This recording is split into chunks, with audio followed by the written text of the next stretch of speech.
Hello dreamers, ఈరోజు మనం ఒక చాలా ఇంట్రెస్టింగ్ టాపిక్ గురించి మాట్లాడుకుందాం. అదే లూసిడ్ డ్రీమింగ్. ఈ టర్మ్ మీలో కొందరికి తెలిసే ఉండొచ్చు, మరికొందరికి కొత్తగా అనిపిస్తూ ఉండొచ్చు. అలా డౌట్ ఉన్న వాళ్ళ కోసమే ఈరోజు ఈ పాడ్. ఈరోజు మీకు లూసిడ్ డ్రీమింగ్ అంటే ఏంటి, దాని యొక్క అడ్వాంటేజెస్ అండ్ డిస్ అన్నీ మీతో ఇప్పుడు షేర్ చేసుకోబోతున్నాను. So let's dive into the dreaming world. Lucid dreaming అంటే ఏంటి? లూసిడ్ డ్రీమింగ్ అంటే మీరు కలలో ఉన్నారని తెలిసి ఉండి ఆ కలని మీకు నచ్చిన విధంగా మార్చుకోవడం అన్నమాట.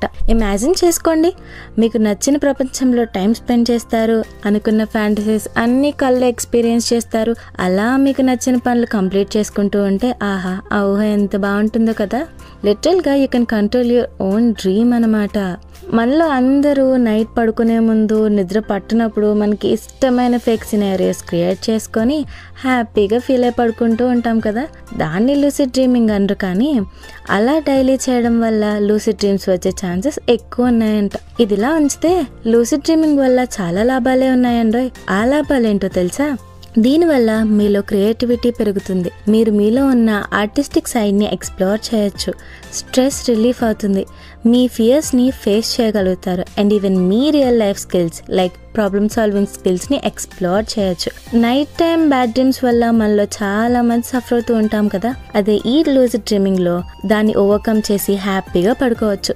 ఇన్సోమ్నియా ఉన్న వాళ్ళకి ఆ ప్రాబ్లం క్లియర్ అవ్వచ్చు. ఇలా అన్ని అడ్వాంటేజెసే కాదండోయ్, కాయిన్కి 2 sides ఉన్నట్టు దీనికి కూడా 2 sides ఉన్నాయి.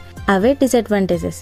అడ్వాంటేజెస్ గురించి తెలుసుకున్నట్టే డిసడ్వాంటేజెస్ కూడా తెలుసుకుందాం. సో దీనివల్ల చాలాసార్లు నిద్ర పట్టడం కష్టం అవ్వచ్చు, లేక డీప్గా డ్రీమ్స్లోకి వెళ్ళి అదే రియల్ లైఫ్లో ఉండిపోవచ్చు, డిస్టర్బ్డ్గా కన్ఫ్యూజ్డ్గా ఉండొచ్చు. అసలు అన్నిటికంటే మెయిన్ డిసడ్వాంటేజ్ ఏంటంటే కొన్నిసార్లు స్లీప్ పారాలిసిస్కి దారి తీయచ్చు. కొంతమందికి లూసిడ్ డ్రీమింగ్ వల్ల నిద్ర పట్టక ఇన్సోమ్నియా ఇంక్రీజ్ అయ్యే ఛాన్సెస్ కూడా ఉన్నాయి. అది డిసడ్వాంటేజా అడ్వాంటేజా అనేది డీల్ చేసే పర్సన్ని బట్టి ఉంటుంది. So always try to have a positive lucid dreaming. So ఇది గైస్ లూసిడ్ డ్రీమింగ్ గురించి మీకు చెప్పాలి అనుకున్నది. ఈరోజు ఈ టాపిక్లో మీకు ఏ పాయింట్ నచ్చిందో కమెంట్ చేయండి, అండ్ మా పాడ్ నచ్చితే తప్పకుండా లైక్ షేర్ చేసి సపోర్ట్ చేయండి. ఇలాంటి డ్రీమ్స్ ఆర్ ఫేక్ సినారియోస్ ఎప్పుడైనా క్రియేట్ చేసుకుని నిద్రలోకి జారుకున్నట్టయితే మాత్రం share your experience with us in the comment section. Next time ఇంకొక ఎక్సైటింగ్ టాపిక్తో కలుద్దాం. Until then, sweet dreams and happy lucid dreaming. Stay tuned to WePod.